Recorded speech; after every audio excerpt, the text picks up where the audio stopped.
Ces images de propagande de Daesh rappellent une tragédie.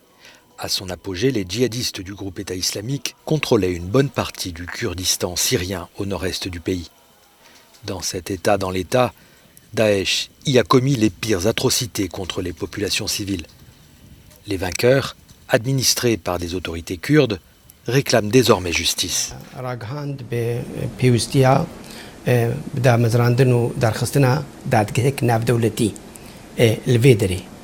چما او دادگاه گرکل لوربی دار خستن لمناطق باكر الولايات السوري جبر شتين داعش او جريمه حق مروفاهيه دا الفركرنا وجبر اللي بيدري جهاتنا قرتين وجبر او ادله واثباتات وشهود اللي بيدرينا. Les responsables kurdes détiennent actuellement quelques 10 000 combattants présumés de Daesh, dont 2 000 étrangers. Mais de nombreux gouvernements doutent que cette région semi-autonome puisse réellement organiser des procès équitables pour juger tous ces prisonniers. Certains pays européens auraient néanmoins négocié avec des pays tiers la mission de juger sur place leurs ressortissants, aux grandes dames des organisations de défense des droits de l'homme et des avocats des familles concernées. Mais c'était un véritable fiasco. Fiasco. C'était un naufrage. Nabil Boudi représente des ressortissants européens détenus en Syrie et en Irak pour leurs liens présumés avec Daesh. Parmi ses clients, Vianney Ouraghi, l'un des 11 Français condamnés à mort en Irak en juin dernier, au terme d'un procès expéditif. Si la présence française est documentée, est avérée dans le cas du transfert, la France sera condamnée par les juridictions internationales européennes, puisque la France est signataire de certaines conventions, notamment prohibant la peine de mort dans le cadre du Conseil de l'Europe, ce qui signifie que la France n'a pas le droit de transférer ses ressortissants vers un pays où l'on pratique la torture, où l'on condamne à la peine de mort. Notre consoeur Anne-Lise Borges s'est rendue dans l'un des camps de prisonniers de familles de djihadistes au nord-est de la Syrie.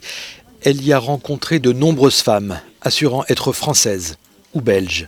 Des femmes de djihadistes en quête d'informations quant à leur sort.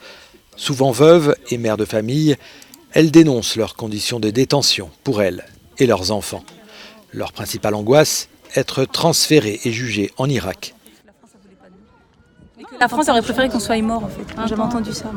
Oui, en prison, moi j'ai entendu ça aux informations. Il disait que par l'opinion des Français, qui voulaient que nous et nos enfants restent mourir ici dans les camps.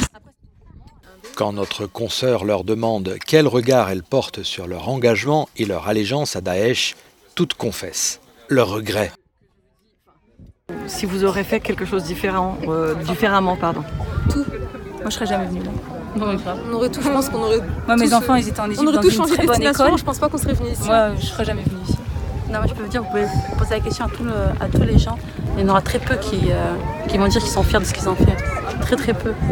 Tout le monde a dû reculer. C'est pour ça que j'ai dit en fait, il faut pas avoir peur des personnes qui sont là parce qu'elles ont vécu, elles sont venues, elles ont vu.